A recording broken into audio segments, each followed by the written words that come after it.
tanan nga account, social media accounts may ara ang Aksyon Radio Bacolod. So please follow, like, and share. Good morning dira kay Ma'am Ana Sinoro. Of course, rin na si Dennis Richard Tibor Roma. Hello, good morning. Kag sa tanan ng mga taga Banwasang San Enrique. Sir Alex Montesa, of course, araman. Si Juan Negros, back to back. Hello, Tito Boy. Tito Boy, kadya. Kag kumari Love Eden. Love watching from Barangay Alangilan. Thank you so much. Yes. Kay Chari Cotivar Patubo, maing agaman. Diding Alohamiento, good morning. Diraman sa imo. Ray Flores Baryoga, maing agaman. And of course, pag-rate lang, naga-monitor stereo kag FB ko na Sir Alex Montesa. Thank you. Kay Ma'am Vanessa Mayo, kay Doc Matt Mayo, hello sa inyo, good morning. Yes. Kay Ma'am Jinky Dalagdon, maing agaman. Dira man kay Pilton Lipura, good morning dira sa Pasay City. No? Karon nga adlaw mga ka-action is November 24. 31 na lang kaadlaw antes ang Pasko. Yes, hello sa inyo. Christmas mapilit party. naman bang na isa ka bulan na lang, no? Kaya may 30, may isa ka bulan, may bulan yung 31 man mo. Yes, correct. So, dali na lang kag 38 days before New Year. Sige. Si Juan Negros back to back si Pangga na sa Yes, Arenio. araw naman sa isa lang ilan. Kag si Leds Bagyo sa Tanasio, sa kwan saya sa La Trinidad Benguet. Uy. Morning dira sa imo. Si Chari Tugina, sino to? Chari. Oo, si Chari from sa Tabugon, Kabankalan. Okay, sige. And Boyet Maratas. Good morning. Si Ma'am Van, saan ang Thanksgiving to sa US out? Advance Happy Thanksgiving Day here tomorrow. Bali ba si Subong? Kaysa ila, advance tomorrow. Okay. Eat up, Tom. Gubol-gubol naman kami, boss. Even, kung diri ni sa aton, gubli-gubli. Hindi ko sa ato, kung natin budol-budol. Budol-budol. Sa ilang gubol-gubo. Yan na, anong inyo nga party, nagbudol-budol kami. Ha? Budol-budol. Budol lang. Thanksgiving dinner with love from Doc and I, Minnesota. Morning da kay buddy ko Doc Matt Mayo, no? Lalaine Meneses, good morning man, kag kay Philip Isulat. Dira sa Buen Retiro, Talisay City. Pag sa tanan ng mga taga-Talisay, Silay. Murcia. TSP. Oo. DSB, dira sa EB Magalon na pupunta lang. Mayor Marvin Malaconda, morning sa imo Good da. morning, Mayor. Oo. Dira man sa mga taga-Bago, palintang mo yung taga-Bago. Always na taga-bago, yeah. Si Ma'am Luing Melos nga dana ra, oh. Ma'am Luisa Luing Melos, good morning da sa Yes, imo. good morning, Ma'am Melos. Kay Sir Melchor, of course. Si May Cha aga. Indring da, kumusta na si Indring? Okay lang. 88 naglit si Indring. Amo nang tingog sa kwan, sa 88. Amo nang imo na. Si teacher mo Romela Ilustre Arevalo. Yes. Okay, standby na sa mga balita lokal. Yan ang White Rose Papaya.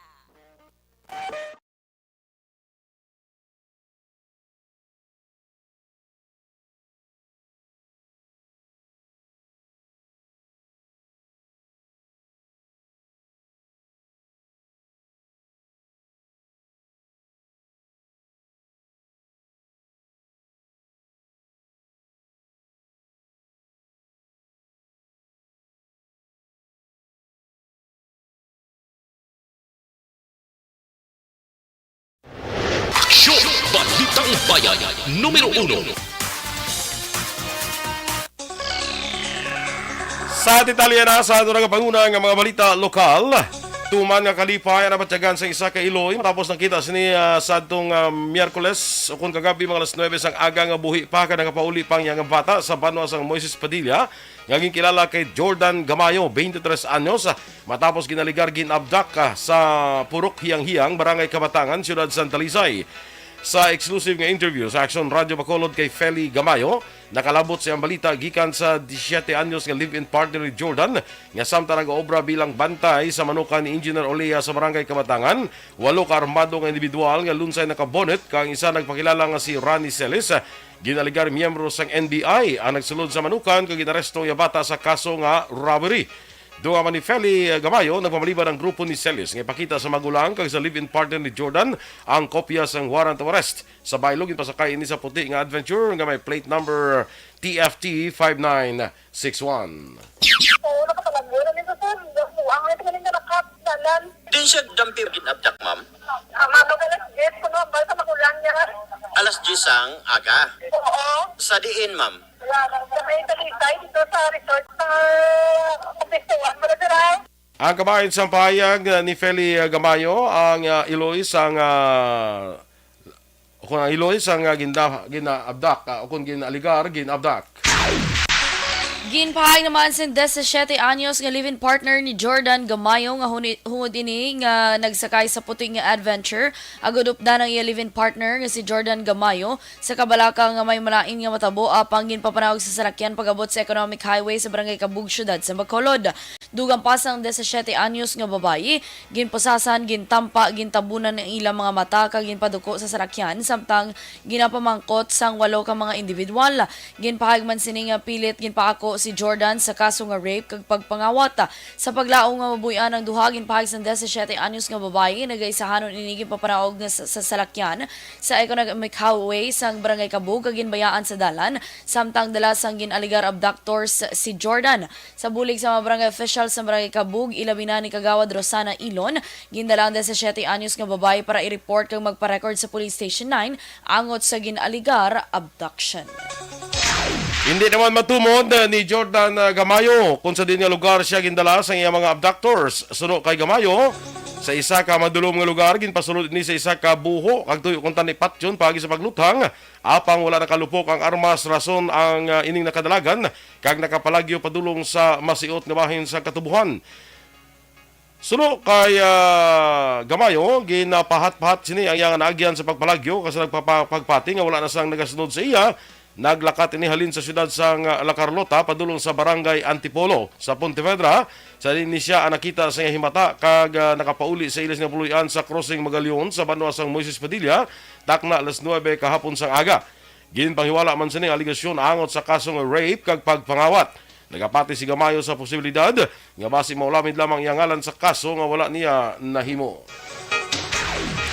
Patay ang magtiya sa aksidente nga nagluntad sa sitio na to, Barangay Agisan, syudad sa Himamaylan, pasado las 7 sa gabi, Nobyembre 23. Ang mga napatay ang ginkilala sa Nay Mariel Pedro, 19 anyos, kag Ledesma Arcelia, 46 ang edad, kag pareho nga residente sa Purok 8, Barangay Agisan sa among syudad. Sunod kay Police Corporal Mark John Dato, investigador sa Himamaylan PNP, nag-agaw sa linya sa sugata nga van ang tricycle nga ginamaneho naman ni Pedro. Dugang pa ni Dato nagtingo pa nga makalikaw ang van nga ginamaneho ni Kim Lu Sereño, 29 anyos, sa Barangay San Jose, syudad sa Sipalay. Apang bangod sang kadasigon sang pagpadalagan nalambot ang tricycle. Giningagaw pa nga madala sa hospital sa Day Pedro kag Arcelia apang silang ginbawian sang kabuhi. Pelison man ang 15 anyos nga babae nga sakay sa tricycle kag karon ginabulon sa hospital sa syudad sa Bacolod. Sa karon preso sa custodial facility sa Himamaylan PNP ang driver sang van. Sa duga pa naton nga balita lokal, isa ang patay kag isa ang pilason sa aksidente nga nagluntad sa National Highway nga sakop sa Hacienda Nueva sa Barangay Tuoy, siyudad sa Himamaylan. Pasado las 10 ang takna sang aga, Nobyembre 22. Ang biktima ang kilala kay Lito Garzon, 22 anyos, kag residente sang Sitio Wayang, Barangay 3, samtang suspetsado naman ang kilala kay Evelyn Salvador, 62 anyos, kag residente sang Barangay Buena Vista, tanan sa siyudad sang Himamaylan. Sunod kay Police Corporal Mark John Dato, investigador sa Himamaylan PNP, padulong sa siyudad sang Kabankalan ang Fortuner nga ginamaneho ni Salvador sa aksidente sining namungguan. Ang motorsiklo nga ginamaneho naman ni Garzon, madalom nga pilas sa lawas kag ulo anangko ni Garzon nga gintunaan sang iya kamatayon, samtang gindala naman sa Holy Mother of Mercy Hospital sa Kabankalan si Salvador matapos makakaangkon man sang pilas sa ulo. Ginkastigo kaginkawatan na isa ka negosyante sa Barangay Galicia, Banuas ang Ilog pasado las 3 sang Martes sa kagahon, Nobyembre 23. Ukon kagahon ang biktima ginkilala kay Rosby Bongkawil, 60 anyos, kag residente sang barangay Gilungan sa Amuman nga Banwa. Sunod kay Police Captain Thursley Castillo, hepe sang Ilog PNP, naglabay ang biktima sa grupo sa malalaki nga nagainom kag ginhagad siya nga mag-inom apang nagpamalibad ini. Wala maglawom si Bongkawil nga ginsundan siya sang 4 ka masuspetsado, ginkastigo kag nalipungan. Ginkuha man sa mga suspect ang 30,000 pesos nga kapital kung tanay sang biktima sa pagpamakal sang baboy. Ang mga suspetsado ang personal nga ginkilala sang biktima nga sanday Jerry Mar Gonzalez, RJ Villarma, RG de la Peña kag Ryan Susano kag nadagpan sang kapulisan sang impatigan ang hot pursuit operation. Kasong robbery ay pasakas sang kapulisan batok sa 4 ka mga suspetsado nga priso karon sa custodial facility sang Ilog PNP. Naaresto naman ang isa ka lalaki sa bypass operation sa Criminal Investigation and Detection Group Negros Occidental Field Unit sa Barangay Damgo sa Banwa sang Ibi, Magalona. Pasado las 11 ang tagna sang gabi sa tuong Nobyembre 22. Ang nadakpan, ginkilala kay Jared Banay, 43 anyos, kag residente sang Purok 3, Bang Magsungay, Barangay Singkang Airport, siyudad sang Bacolod. Nakakuha kay Banay ang isa ka unit sang kalibre 45 nga armas, 3 ka mawala naglupok nga bala, 1,000 ka pesos nga kwarta, kag ang 25 ka mga budol money. Preso karon si Banay sa custodial facility sa CIDG Negros Occidental Field Unit. Sa katapusan nga balita lokal, dakop naman ang top 7 most wanted persons ng Himamaylan PNP sa pag-service ng warrant of arrest sa sitio na Sugong, Barangay Karadyoan, syudad sa Himamaylan, las 10 ng aga, Nobyembre 23. Ang akusado ginkilala kay Jose Eduardo Yulo, 47 anyos, residente man sa among lugar. Si Yulo may warrant of arrest sa kaso ng paghipanghimulos. Ining warrant of arrest ang ipapanahon ni Honorable Walter Zorilla, presiding judge sa Branch 56 sa syudad sa Himamaylan, kag wala sang piyansa nga gintalana ang korte. Priso karon si Yulo sa custodial facility sa Himamaylan PNP. Action Radio Philippines Standard Time, 14 minutos sa nagaligad sa atak na ng alas 6. Pagkor, nagpasiguro nga wala pa nakabalik ang isabong. Samtang pagtukod sa isa kahensya nga matutok sa online scams, ginsusyon ni Senator Grace Poe. Ang detalye sa mga balita nasyonal sa pagbalik sang aksyon, Balitang Bayan numero 1. Pag champion ang ginamit mo, may pagkakataon kang maging milyonaryo. Champion na, milyonaryo pa! Ilagay sa isang papel ang iyong name, age, address, phone number at pirmahan. Ilagay sa isang white legal-sized envelope at lakipan ng alinman sa mga required proof of purchase. Kasama dito ang tamang bilang ng empty sachets, wrappers at mga pouch ng Champion Superpower Detergent at Champion Antibacterial Fabricon. Sa labas ng envelope, ilagay ang promo title, ang POP na ginamit at MBC station na yung pinakikinggan. At ihulog ang iyong entries sa mga drop boxes na makikita sa iyong mga favorite MBC radio stations. Mas maraming entries, mas malaki ang chance mong manalo. Mamimigay kami ng 1 million pesos sa ating grand draw at libo-libong piso pa in cash sa mga weekly draws na magaganap sa mga MBC radio stations nationwide. Champion na, milyonaryo pa. Champion, tapat po sa inyo. Brought to you by Champion Superpower Detergent with X-Stain Technology at Champion Antibacterial Fabric Conditioner.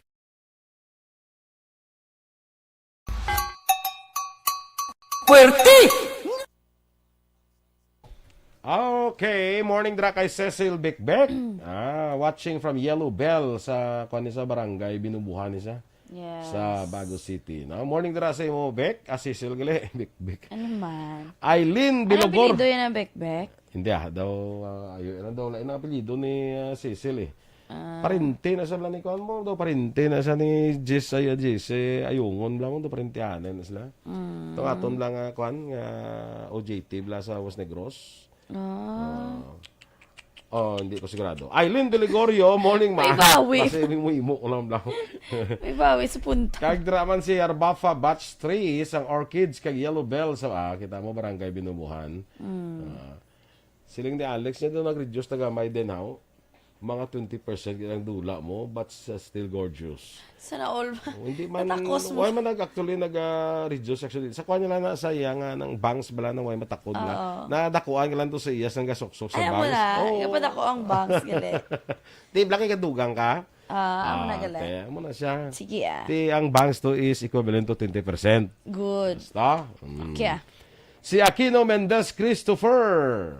Action boy kag Inday Eden. Yeah. Sana all in the Eden. Watching live sa balay nila na sa Purok Roadside, Barangay Tangub, Tangub. Bacolod City. Yes. Good morning. Ay, si Kagawa, dari na aga pa, oh. Kagawad Embong Campo. Oo. Ay, natuyo si Kagawa. Si Kagawa Dimbong. Si Action Eden natuyo. Morning na Kagawad. Kag sa grupo dira ni Cap Vito sa Kapihan ni Chona. Yes. Oh. Good morning, madagali kay Maninoy ko Bob Francia. Nakita kami kagapon dira sa station. Sa Dalom man? Station. Oo. Nag-drive siya. Dito siya halina. In morningan ko na siya. Hambal ko, ikaw, ang pilido mo na panas na. Bob na lang Hindi bili. paghulata. Nga Maninoy na lang wala na pating pangala. Amya po grabe siya. Dami niyo. Amya dayo kaya na notice na tugulay na ako nga matsyag. tingog wala. Yun lang ba matsyag mo na bako resitay ko dabi. Resitay ko dabi. Hamaliya sa boss lang sa Biyernes. Bilang itay lang to sa debut ni ano. Tingnan natin, mayo na ko na iya. Hama ko. Buti mayo kay ara mapakita ka to kung lawag-lawagon ka na mo nakagapakita. Ay ka busy person sa iya. Bahasa ako na siya kay right hand sa kadan sa chip to sa LTO sa kano. Faustino Capillo Navarro Jr., morning man, kag kay Althea Kim Riman, o ting may klase na. Kasi kita mo sala-sala na sa si Dorel na iya good morning. Kasi natagay ka, pero sa kanong klase mo kay ginulam ila kwarto sa senior high. Ay marami ulam-ulam wala, ko. may sila kwarto. Yan lang Grabe. dari kwarto mo, be. Oo na. Nyati, ano kuya, ito ni kailangan ni magklase eh. Di was lang klase, anay eh. Nami iba may ulam-ulam ni kwarto. Let's si Flan, from Ay, nano. Kabugwason, Kabankala, Amansilingan. Gabaligyan Ivan siguro, ay. Joniel Demi sa Demi Edem family from Purok Roadside, Barangay Tangub. Uy, damo tadagali sa Purok Roadside, ah. Sige, go. Nerissa Belegorio, good morning. Watching from DSB. Family de Lagdon, dira sa DSB. Good morning, man. Oo ko no, May banya klase tiya. na. Ginulam, ginbawi nyo ang kwarto. Kay boss wala namang guro. Si MW, ano gyapon sila? TTH? Oh, ginbawi na guro lang kwarto, ginpaulam nila. Oh, ang mga wala naman hulmon, amo naman itong mga wala klase. Kala uoy no, sang Pilipinas. Pilipinas. But na sila. Kaya tuwi ka pumula ng problema. Ah, pero hindi may- gusto pa rin tahanan din. Ang din. Diri Ano, stupad ano? Oo, no? Mambal siya tiya kay Lulay. Nang lama pa action ko dana. Mano ka tuya? Dito mong klase sa tupad ni. Ay, yes, so na si Cecil Becbecele, pakaisa ni Jocelyn Song komedya. Ay na. Naman. Kag kay Manuel Aranote song. Eh, pero isa na sa nakalugar ni Jesse Ayungon. Sa, Okay. dito sa Binubuhan. Tinigin mo imo kay distorya. Si kumari ko da Teresa Linda Hakayaw, good morning. Yes. Si Merho Guunad. From Cadiz City. Nya salamat, guwapa upod mo. Hehe. Joke. Ay, joke to joke. Ano Joke ba? lang ano? Ano ba to? Nga may, do galibog ang ulo ko ha. Kay, salamat, gwapa ko po mo. Susi action Dorel, hindi gwapa. Hindi. Pero kinbawi mo man subong nga joke. Ano man? Joke, oh. Pathagi ko, be. Totoo na hambal mo guwapa. So, kung joke lang na. Gani, tadlo nga bala. Char. Si Acantilado family from Hinigaran morning kanuhaling kay Ivan Joniel Demi. MTTHF. So, wala Wednesday. Why Wednesday? Buwas Wednesday lang ginahulam. Buwas iya ka grade 8, gamito nila kay subong iya ka grade 10. Ano naman? Ano to ka, budlay ng sitwasyon. Abi ating pagkatuwa ding teacher mo, pa-explikahan na sabi sa akon. Oh, paistorya sa amon. May kung ano, ang principal na lang, be. Kaya mo na siya nga-decide, guro sa hulam-hulam sa Kulang na classroom. karoon ng ilang number of classes siya pag-abot sa kuan, hindi blamang Oh, sirang to, klase. hindi among kalendar. Kay malo kami, kuhan ka na mo, may required number of days ka na sa may klase ka mo. Oh. Oo. Ti ano, ating kung wala ka mo klase, module ka mo. Pangbawi, may module guro si Action Boy. Pangbawi. Gani. So, counted siya sa ano. Base gakuan sila guro ga distance learning sila kun wise na physical. Galing ka, di ba? Ito full face-to-face na. Galing ka, wala mahimo. Gijag-yapon. Higan ka muna ni Sarah. Gani, paano naman? Ramiro Maravilla Jr., morning man. Si Cecil Bikbik, lingalan niya gidya si Cecilia Arangote Emilia. Okay. Sige. Matod niya nga name. Standby na sa aton nga mga balita national.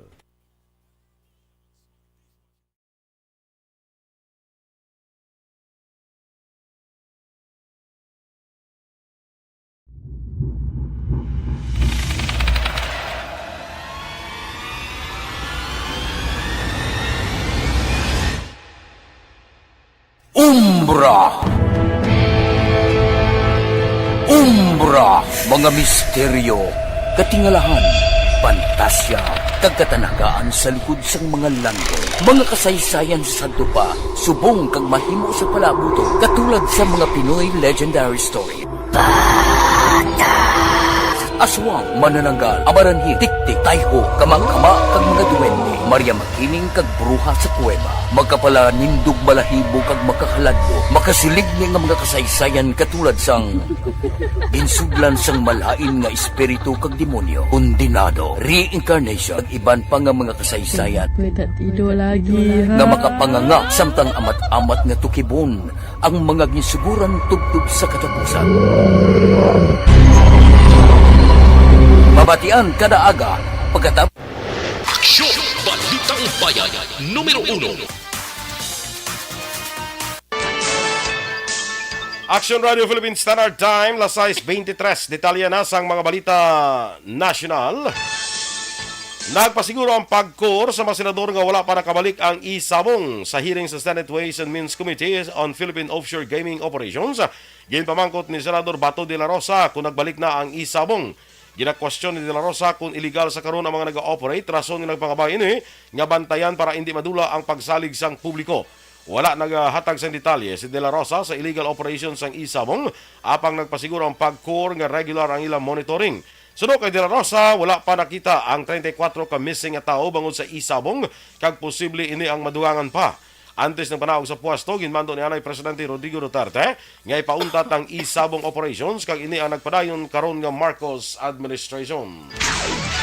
Ginsuwestyon ni Senadora Grace Poe ang pag-establishar sa isa ka ahensya nga magatutok sa paghatag solusyon sa mga online scams, lakip na ang pagpangayo sang kwarta sa baylo sang electronic registration sang arrival cards. Sa plenary session, ginpahag ni Poe nga confusing para sa iya bangon may mga law enforcement agencies nga nagatutok sa cybercrime, apang wala sang opisina nga makahatag solusyon sa issue sang peke nga website angot sa arrival cards. Sunod kay Poe, magluwas sa NBI Cybercrime Division kag Anti-Cybercrime Group sang PNP, ang DICT ang mayara man sa Cybercrime Investigation and Coordinating Center nga ginhatag sang 274 milyones pesos nga pondo subong nga tuig. Tinalikdan nga bulan nagpaandam ang DOH batok sa peke nga One Health Pass website nga nagapangayo sa masobra 3,000 sa mga international travelers. Samtang nagpaandam si Senator Pia Cayetano batok sa website nga ph.entryform.com nga nagapangayo sang 4,500 pesos para maisyuhan sang e-arrival card sa Pilipinas. Dako naman ang pagpati ni Justice Secretary Jesus Crispin Rimulya nga buhi pa si Bureau of Corrections Superintendent Ricardo Zulueta matapos nga naglupok ang kontrobersiya sa pagkadalahig sini sa mga preso sa New Bilibid Prison sa pagpatay kay Percival Percy Lapid Mabasa. Parehos nga involvado si Zulueta kang iyahepe nga si Suspended Bureau of Corrections Director General Bantag sa pagpatay kay Lapid bilang mga pamuno sini kang amuman ang pagpatay sa kinatudlo middleman nga si June Villamor. Ginako naman niya nga may naglagalap na balita nga patay na si Zulueta apang hindi ini makaapekto sa pagduso sang kaso batok sa ilan ni Bantag. Nadiskubrihan pa nga madugay na nga right hand ni Bantag si Zulueta. Sa 2016, sang si Bantag ang jail warden sang Parañaque City Jail, kag nadalahig man sa pagpatay sa napulo ka inmate sang Habuyan sang Granada, sa din si Zulueta ang nagapungko nga senior jail officer Tunia. Natala na patagiyunon ang preliminary hearing sa mga kaso nga murder, bato kay Bantag kag Zulueta karon nga Nobyembre 23 akon kahapon Nobyembre 23 kag sa Disyembre 5. 5 ang preliminary investigation sa kaso sa pagpatay sa broadcaster nga si Percy Lapid kag ginaligar middleman nga si June Villamor bangod sa sala nga middle name sa subpoena nga gin-issue sa kay suspended Bureau of Corrections Chief Gerald Bantag. Sunod kay Attorney Rocky Balisong, legal counsel ni Bantag, ang ilan na pulo kadlaw nga deadline sa pagpasa sa counter affidavit ang nag-umpisa lamang kahapon nga adlaw tungod amo pa lamang na bato ng husto nga subpoena. Dugang pa ni Balisong na saad sa unang nga subpoena ang DG Bantag E. Soriano sa baylo nga DG Gerald Bantag E. Kitaleg. Gintawag ni Baliso nga fatal ini tungod nagatumod sa duha ka lain nga individual. Sa piyak nga bahin, ginpanindugan ni Senior Assistant State Prosecutor Charlie Guhit nga hindi ni fatal kag ang issue sa sala nga middle name ang ginsolusyonan na sang panel kadungan sang hearing. Ginaprubahan sa House Suffrage and Electoral Reforms panel ang hagna nga tuyo magdesignar sang accessible polling precincts para sa persons with disabilities kag senior citizens. Sa dalom sang unnumbered substitute bill, ang Commission on Elections amo ang may otoridad sa pagtukod sang polling places nga mag-cater sa special needs sang vulnerable members sang sosyedad sa tiyon nga magboto. Ginaprobahan sang House panel ang House Bills 126, 1221 kag 5472 nga subject sa consolidation. Nasaad sa House Bill 1221 nga gin-author ni Marikina 2nd District Representative Stella Luz Kimbo nga ang accessible polling place para sa PWDs kag senior citizens ang kinahanglan i-designar sa premises sang Municipal Hall ukon sang City Hall.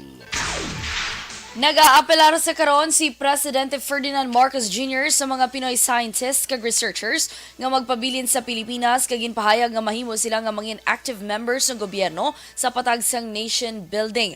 Ginhimo ni Marcos ang apelasyon kadungan sa iya pagtambong sa 2022 National Science and Technology Week celebration nga ginpatigayon sa World Trade Center sa syudad sang Pasay. Sa among aktibidad yara man ang presensya ni Department of Science and Technology Secretary Renato Solidum Jr. kag palayag sa presidente nga mga Pinoy scientists kag researchers dapat nga magpartner sa gobyerno nasyonal kag ituon ang ilay kasarang agod itibong ang kabuhi sang kada Pinoy kag mabulig sa pagtukod sa mas sustainable nga Pilipinas. Para matutukan ang mga pending labor standard cases, ginsuspend sa Department of Labor and Employment ang tanan nga inspection activities sa Disyembre.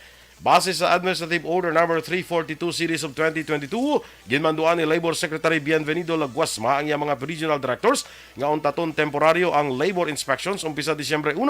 Apang sunod kay Laguasma, dayon gyapon ang complaint inspections. Occupational Safety and Health o kung OSA Standards Investigations. Technical safety inspections, pareho sa inspections of boilers, pressure vessels, kag mechanical kag electrical wiring installation. Sa katapusan nga balita national, hindi kawadon para kay Ana Executive Secretary Vic Rodriguez ang pagkakasaya sa Partido Federal ng Pilipinas nga partido man ni Presidente Ferdinand Marcos Jr. Madumduman nga ginanunsyo sa partido nga ginkakas na nila si Rodriguez bangod sa naglain-lain nga rason. Sa piyak nga hindi apektado sa pagkakasaya, ginkadismaya lamang ni Rodriguez kung nga ang kinahanglan pa ipabagawa sa publiko mga bagay nga dapat ginaistoryahan lamang sa partido. Ginaangot naman ni Rodriguez sa posibilidad nga nag-ugat ang pagkakasaya sang wala siniging tugutan ng pila ka kaalyado nga matagan sa posisyon sa gobyerno bangod sa kakulangan sa kwalifikasyon nga mahimo ginalantaw nga kakulang sa iya katampad sa partido. Action Radio Philippines Standard Time, las 6:30. Inyong ipapatigan ang aton mga balita. Diri sa Action, Balitang Bayan numero 1. Standby na sa Action Report, second portion. Upod Action, Fred Salanga. Balikay kita sa Action Balita Morning Edition. Upod gyapon sa inyong news team. Aksyon Eden Aboso. Kag Action Boy Duran. Una sa balita, una sa aksyon. Sa Bacolod Aksyon Radio. Live.